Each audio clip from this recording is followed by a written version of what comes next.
Ramai foundation ट्रस्टच्या माध्यमातून वधूवर परिचय मेळावे जे आहेत ते वेगवेगळ्या जिल्ह्यात भरवले जातात। पिंपरी चिंचवड असेल, पुणे जिल्हा असेल, आणि आज लोणावळ्यात कधी वधूवर परिचय मेळावा घेतला नव्हता तो रमाई फाउंडेशन ट्रस्टच्या माध्यमातून डॉक्टर अमर चौरे, मंगलताई चौरे यांच्या नेतृत्वाखाली घेण्यात आला। आणि खरं सांगायचं तर पुणे जिल्हा असेल, पुणे जिल्ह्याच्या बाहेरचे जे आहेत ते बरेच वधूवर जे आहेत ते मोठ्या विश्वासाने या ट्रस्टच्या माध्यमातून जे आहे ते या मेळाव्याला उपस्थित राहिले। 350हून अधिक लग्न जी आहेत ती या ट्रस्टच्या माध्यमातून अमर चौरे यांनी जमवलेली आहेत। आणि म्हणूनच या मेळाव्याला जे आहे ते व्यापक स्वरूप आहे।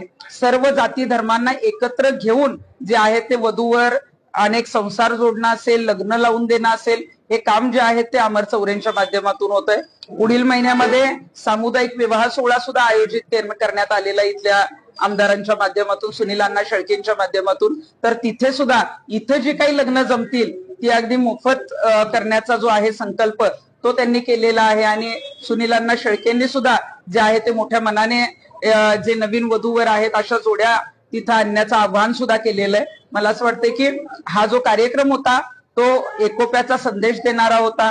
खूप चांगल्या पद्धतीनं सर्व जाती धर्मांना घेऊन असे मेळावे जर प्रत्येक जिल्ह्यात व्हायला लागले तर मला वाटतंय की अनेक आंतरजातीय विवाह असतील किंवा अनेक आपण आता सध्या बघतो की या जातीतलंच पाहिजे, किंवा सध्या आपण जे काही वातावरण बघतोय सगळ्यात महत्वाचं आहे की संसार होणं महत्वाचं आहे, व्यक्ती आवडणं हे महत्वाचं आहे, त्याच्यावर प्रेम करणं हे महत्वाचं आहे, आणि त्याच्यासाठी जात धर्माच्या पलीकडे जाणंही महत्वाचं आहे। आणि तो संदेश या मेळाव्यातून दिला जातो। त्यामुळे आवर्जून दर प्रत्येक मेळाव्याला मी यांच्या हजर असते आणि मी शुभेच्छा देत असते। थँक्यू। मागील काही काळामध्ये आंदोलन केलेले आहेत, म्हणजे तुमचा गाजलेलं आंदोलन त्या दिवसाने चिन्ह होतं। तर तिथं महिलांना प्रवेश आता सुरू झालेला आहे दर्शनासाठी। नक्की ते करण्यामागचा उद्देश काय होता तुमचा, आणि एकंदरीत आंदोलन सुरू करण्यापासून यश मिळण्यापर्यंत काय सांगता?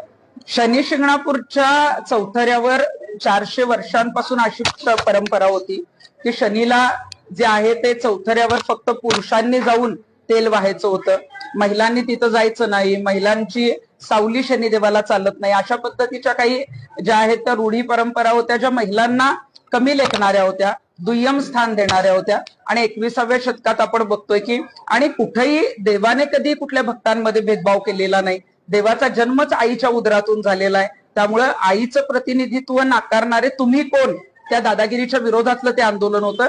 आणि आपला देश हा संविधानावर चालतो, त्यामुळे संविधानानं दिलेले समानतेचे अधिकार, प्रार्थनेचे अधिकार याचं ते उल्लंघन होतं। त्यामुळे आम्ही ते लढलो। आणि त्याच्यामध्ये जर पुरुष भक्तांना तुम्ही जाऊ देताय तर महिला भक्तांनाही तुम्ही चौथऱ्यावर प्रवेश दिला पाहिजे यासाठी आंदोलनं केली। पण आपण बघितलं असेल काही अंधश्रद्धा पसरवल्या गेल्या, महिलांनाच आमच्या विरोधात उभं केलं गेलं, अनेक आमच्यावर हल्ले झाले, आमच्यावर अनेक गुन्हे दाखल झाले, अनेक अडचणी आल्या। परंतु आम्हाला माहित होतं की संविधान हे सर्वश्रेष्ठ आहे।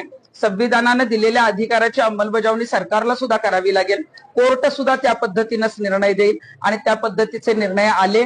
आणि 2016 पासून जसे पुरुष चौथऱ्यावर दर्शनाला जातात तेव्हापासून महिला ज्या आहेत त्या सन्मानाने दर्शनाला जायला लागल्या। हायकोर्टाचेही त्या संदर्भात निकाल आले, सुप्रीम कोर्टाचेही निकाल आले, आणि आता कुठल्याही मंदिरामध्ये असा भेदभाव होऊ नये अशा पद्धतीचे आदेश आलेले आहेत। खरं तर महाराष्ट्रामध्ये अशी काही मंदिरं अजून पण आहेत ज्या ठिकाणी महिलांना प्रवेश दिला जात नाही, त्याबद्दल काही आपण आवाज? महाराष्ट्रामध्ये अशी जर कुठली मंदिरं असतील जिथं अशा बोर्ड लावले जात आहेत किंवा अडवलं जात आहे तर स्थानिक पोलीस स्टेशनला त्यांनी कळवणं गरजेचं आहे। कारण 2016ला आमचं आंदोलन झाल्यानंतर जे सुप्रीम कोर्टाचा जो निर्णय आलेला आहे त्यामध्ये असं सांगितलं गेलेलं आहे की संविधानानं दिलेला जो समानतेचा अधिकार आहे त्याचं उल्लंघन कुणी करण्याचा प्रयत्न केला किंवा जो प्रार्थनेचा अधिकार आहे तो जर कोणी हिसकावण्याचा प्रयत्न केला तर त्याच्या विरोधात गुन्हा दाखल केला जातो। त्यामुळे असं कुठं जर एखादं छोटंसं मंदिर असेल किंवा तिथं जर असे बोर्ड लागत असतील तर मला वाटतं की त्यांनी संघर्ष किंवा आंदोलन करण्यापेक्षा आता निर्णय आलेले आहेत त्याची अंमलबजावणी करण्याचं काम पोलिसांचं आहे। त्यामुळे तुम्ही जर पोलिसांमध्ये तशी जर लेखी तक्रार दिली तर तात्काळ बोर्ड हटवण्यात येतो आणि तात्काळ प्रवेश देण्यात येतो।